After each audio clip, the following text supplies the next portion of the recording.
ओम शांति। आज की डेट है 17/2/2025। मीठे बच्चे, बाप तुम्हारा मेहमान बनकर आया है तो तुम्हें आदर करना है। जैसे प्रेम से बुलाया है ऐसे आदर भी करना है, निरादर ना हो। प्रश्न, कौन सा नशा तुम बच्चों को सदा चढ़ा रहना चाहिए? यदि नशा नहीं चढ़ता तो क्या कहेंगे? अगर नशा नहीं चढ़ता तो क्या कहेंगे?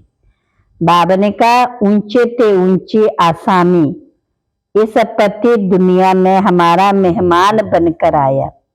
ये नशा सदा चढ़ा रहना चाहिए, परंतु नंबरवार ये नशा चढ़ता है।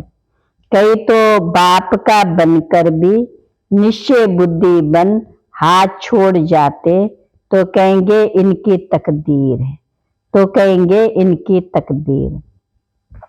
ओम शांति, ओम शांति। 2 बारी कहना पड़े ये तो बच्चे जानते कि एक है बाबा, दूसरा है दादा, दोनों इकट्ठे हैं ना। भगवान की महिमा भी कितनी ऊंची करते, परंतु अक्षर कितना सिंपल, गॉड फादर। सिर्फ फादर नहीं कहेंगे, गॉड फादर, वह ऊंच ते ऊंच है, उसे बुलाते हैं। परंतु पतित पावन वह कैसे कब आते ये किसी को भी पता नहीं है, तो किसको भी पता नहीं है। पतित पावन बाप आते भी जरूर है, उनको कोई पतित पावन कहते, कोई लिबरेटर कहते हैं, पुकारते हैं स्वर्ग में ले चलो। सबसे ऊंच ते ऊंच है ना, उनको पतित दुनिया में बुलाते कि आकर हम भारतवासियों को श्रेष्ठ बनाओ। हाईएस्ट अथॉरिटी है, उनको बुलाते, जबकि रावण राज्य नहीं तो इस रावण राज्य से कौन छुड़ावे। परंतु इतना नशा चढ़ता नहीं है। शराब का नशा सभी को चढ़ जाता है, ये नहीं चढ़ता। इसमें धारणा की बात, तकदीर की बात, तो बाप है बहुत बड़ी आसामी। तुम्हारे में भी कोई कोई को पूरा निश्चय रहता। निश्चय अगर सबको होता तो संशय में आकर भागते क्यों? बाप को भूल जाते, बाप के बने हैं, फिर बाप के लिए कोई संशय बुद्धि नहीं हो सकता। परंतु ये बाप है वंडरफुल। गायन भी आश्चर्यवत बाप को जानती, बाबा को कहती, ज्ञान सुनवानती, अहो माया फिर भी संशय बुद्धि बनवानती। बाप समझाते, इन भक्ति मार्ग के शास्त्रों में कोई सार नहीं है। बाप कहते मुझे कोई भी नहीं जानता, कहते मैं इस तन का आधार लेता, मेरा नाम शिव है। मुझ आत्मा का नाम कभी बदलता नहीं, तुम्हारे शरीर का नाम बदलता है, शरीर पर ही नाम पड़ते। शादी होती तो नाम बदल जाता, फिर वह नाम पक्का कर लेते। तो अब बाप कहते तुम ये पक्का कर लो कि हम आत्मा हैं। ये बाप ने परिचय दिया कि जब जब अत्याचार ग्लानि होती तब मैं आता हूँ, कोई अक्षरों को भी पकड़ना नहीं। बाप खुद कहते मुझे पत्थर भीतर में ठोक कितनी ग्लानि करते। ये भी नई बात नहीं, कल्प कल्प ऐसे पतित बन और ग्लानि करते, तभी मैं आता हूँ। कल्प कल्प का मेरा पार्ट, इसमें अदली बदली हो नहीं सकती। ड्रामा में नूंद है ना। तुमको कई कहते सिर्फ भारत में ही आता, क्या भारत ही सिर्फ स्वर्ग बनेगा? हाँ, ये तो अनादि अविनाशी पार्ट हो गया। बाप कितना ऊंच ते ऊंच, पतितों को पावन बनाने वाला बाप।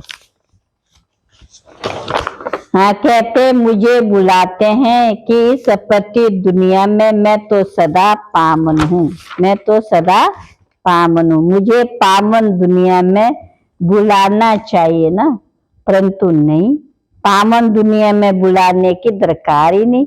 पति दुनिया में बुलाते कि आकर के पावन बनाओ। मैं कितना बड़ा मेहमान हूँ, या कोई बड़े आदमी को बुलाएंगे करके 1-2 वर्ष बुलाएंगे, फलाना इस वर्ष नहीं तो दूसरे वर्ष आएगा। इनको तो आधा कल्प से याद करते आए, इनके आने का पार तो फिक्स हुआ ना। इनका आने का पार तो क्या फिक्स है ना। मनुष्य बाप को एक और तो प्रेम से बुलाते, दूसरी और महिमा में दाग लगा देते। वास्तव में बड़े ते बड़ा गेस्ट ऑफ ऑनर है, बड़ी महिमा वाला मेहमान है। जिसकी महिमा है बालिका को दाग लगा दिया, कह देते वह तो पत्थर ठिक्कर सब में।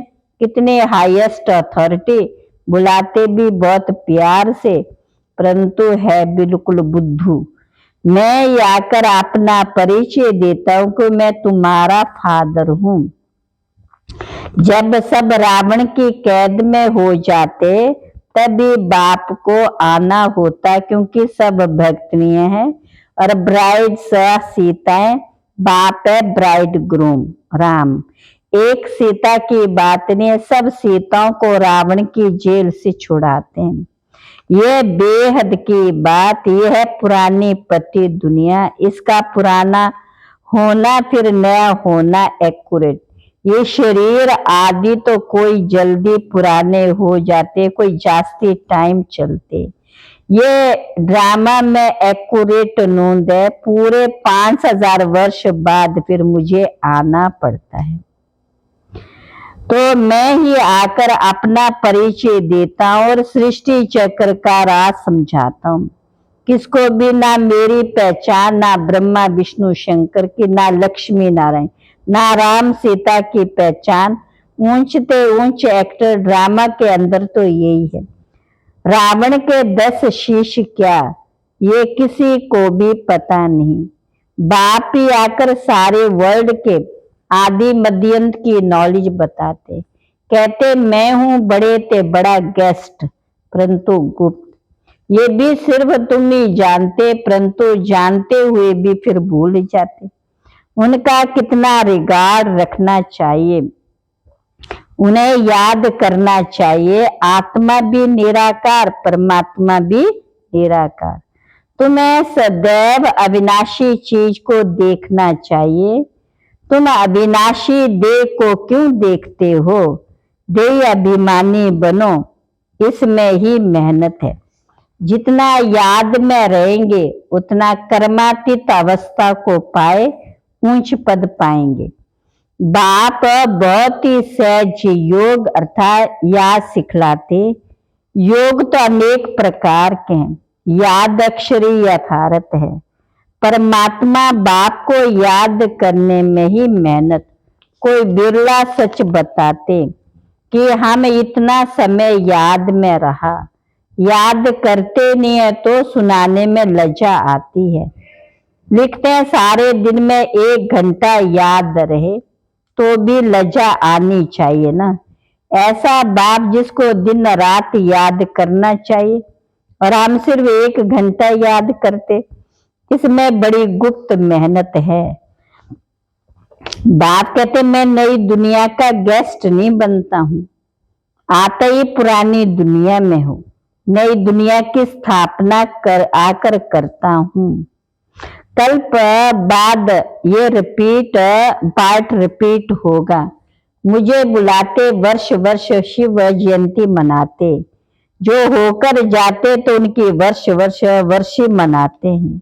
शिव बाबा की भी 12 मास बाद जयंती मनाते, परंतु कब से मनाते आए ये किसी को भी पता नहीं। सिर्फ कह देते लाखों वर्ष हुए। कलयुग की आयु लाखों वर्ष लिख दी। बाप कहते हैं ये 5000 वर्ष की बात है। बरोबर इन देवताओं का भारत में राज्य था।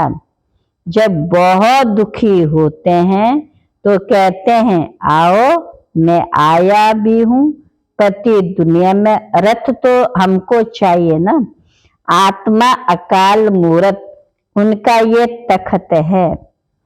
अब बाप कहते बच्चे मेरी मत पर चलो, समझो शिव बाबा मत देते, शिव बाबा मुरली चलाते, ये कहते मैं भी उनकी मुरली सुनकर बजाऊंगा। सुनाने वाला तो वह है ना। हमको शिव बाबा की श्रीमत मिली, अगर कोई उल्टी बात भी हुई तो वह सुलटी कर देंगे, ये अटूट निश्चय है। तो रिस्पॉन्सिबल शिव बाबा है। ये ड्रामा में विघ्न तो पड़ने ही है, बहुत कड़े कड़े विघ्न पड़ते, अपने बच्चों के भी विघ्न पड़ते। तो हमेशा समझो शिव बाबा समझाते, तो याद रहेगी। कई बच्चे समझते ये ब्रह्मा बाबा मत देते, परंतु नहीं, शिव बाबा ही रिस्पॉन्सिबल है। परंतु दे अभिमान तो घड़ी घड़ी इनको ही देखते रहते। शिव बाबा कितना बड़ा मेहमान है, तो भी रेलवे आदि वाले थोड़ी जानते निराकार को कैसे पहचाने। वह समझे वह तो बीमार हो ना सके, तो बीमारी आदि का इनका कारण बताते, वह क्या जाने इनमें कौन है। तुम बच्चे भी नंबरवार जानते, वह सभी आत्माओं का बाप, ये वही प्रजापिता ब्रह्मा बाप मनुष्यों का बाप है।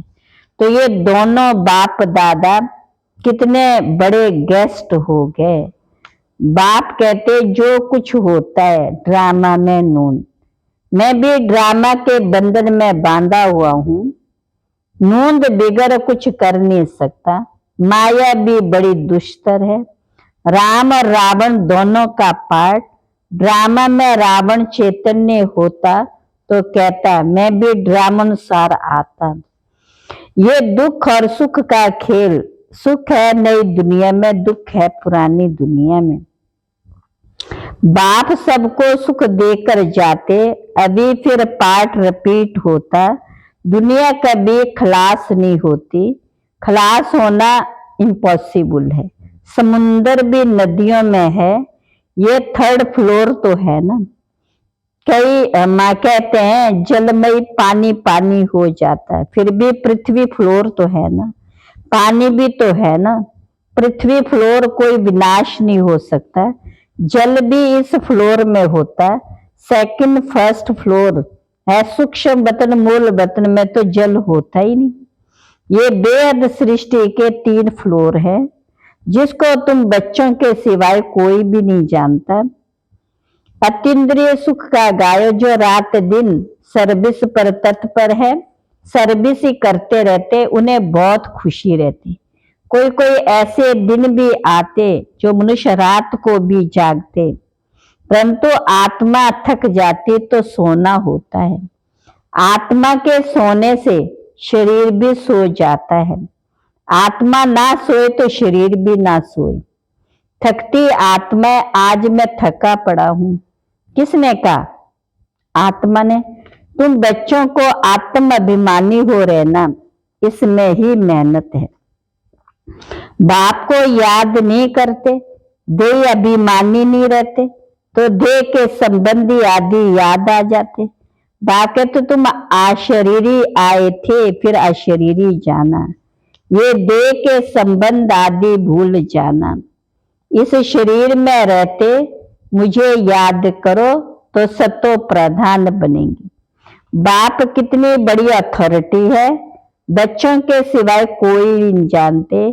बाप कहते मैं हूं ही गरीब निवास, सभी साधारण है, पतित पावन बाप आया है, ये जान ले तो पता नहीं कितनी भीड़ हो जाए। बड़े बड़े आदमी आते हैं तो कितनी भीड़ हो जाती है। तो ड्रामा में इनका पार्ट ही गुप्त का है। आगे चल आस्ते आस्ते प्रभाव निकलेगा और विनाश हो जाएगा। सब थोड़ी मिल सकते हैं, याद करते हैं ना, तो उनको बाप का परिचय मिल जाएगा। बाप की पहुंच बालिका नहीं पाएंगे, बाकी पहुंच नहीं पा सकेंगे। जैसे अब बांदेली बच्चियां मिल नहीं पाती, कितने अत्याचार सहन करती, विकार को छोड़ नहीं सकती। कहते सृष्टि कैसे चले, अरे सृष्टि का बोझ बाप पर है या तुम पर है? बाप को जान लेवे तो फिर मानकर ऐसे प्रश्न ना पूछे। बोलो पहले बाप को तो जानो, फिर तुम सब कुछ जान जाएंगे। समझाने की भी युक्ति चाहिए। अच्छा, मीठे मीठे सिकिला बच्चों प्रति माता पिता बाप दादा का याद प्यार गुड मॉर्निंग। रूहानी बाप की रूहानी बच्चों को नमस्ते। हम रूहानी बच्चों की रूहानी बाप दादा को नमस्ते नमस्ते नमस्ते। धारणा के लिए मुख्य सार, सदा ही हाईएस्ट अथॉरिटी बाप की याद में रहना। विनाशी देह को ना देख देह अभिमानी बनने की मेहनत करनी। याद का सच्चा सच्चा चार्ट रखना है। दिन रात सर्विस में तत्पर रहे, अपार खुशी में रहना है। तीनों लोकों का राज सबको खुशी से समझाना है। शिव बाबा जो श्रीमत देते, रिस्पॉन्सिबल शिव बाबा है, इसलिए संशय ना आए। वरदान, श्रेष्ठ वेला के आधार पर, श्रेष्ठ वेला के आधार पर सर्व प्राप्तियों के अधिकार का अनुभव करने वाले पद्मा पदम भाग्यशाली भव। पद्मा पदम भाग्यशाली भव। जो श्रेष्ठ वेला में जन्म लेने वाले भाग्यशाली बच्चे हैं, वे कल्प पहले की टचिंग के आधार पर जन्मते ही अपनेपन का अनुभव करते। वे जन्मते ही सर्व प्राप्ति के अधिकारी होते हैं। जैसे बीज में सारे वृक्ष का सार समाया हुआ है, ऐसे नंबर 1 वेला वाली आत्मा सर्व स्वरूप की प्राप्ति के खजानों के आते ही अनुभवी बन जाते। वे कभी ऐसे नहीं कहेंगे कि सुख का अनुभव होता, शांति का नहीं, शांति का होता तो सुख का, व शक्ति का नहीं। सर्व अनुभवों से संपन्न होते हैं। आज का स्लोगन है, अपने प्रसन्नता की छाया से, अपने प्रसन्नता की छाया से शीतलता का अनुभव कराने के लिए, शीतलता का अनुभव कराने के लिए निर्मल और निर्माण बनो, निर्मल और निर्माण बनो। अव्यक्त इशारे, सर्व संबंध सर्व रसनाएं एक से लेने वाला ही एकांत प्रिय हो सकता है। जब एक द्वारा सर्व एक रसनाएं प्राप्त हो सकती हैं तो अनेक तरफ जाने की आवश्यकता ही क्या। सिर्फ एक शब्द भी याद रखो तो उसमें सारा ज्ञान आ जाता, स्मृति भी आ जाती, संबंध भी आ जाता, स्थिति भी आ जाती और साथ साथ प्राप्ति भी होती। वह भी उस एक शब्द से स्पष्ट हो जाती। एक की याद, स्थिति एक रस और ज्ञान भी सारा एक की याद का ही मिलता। प्राप्ति भी जो होती है वह भी एक रस रहती है। प्राप्ति जो होती है वो भी एक रस हो जाती है। अच्छा, ओम शांति।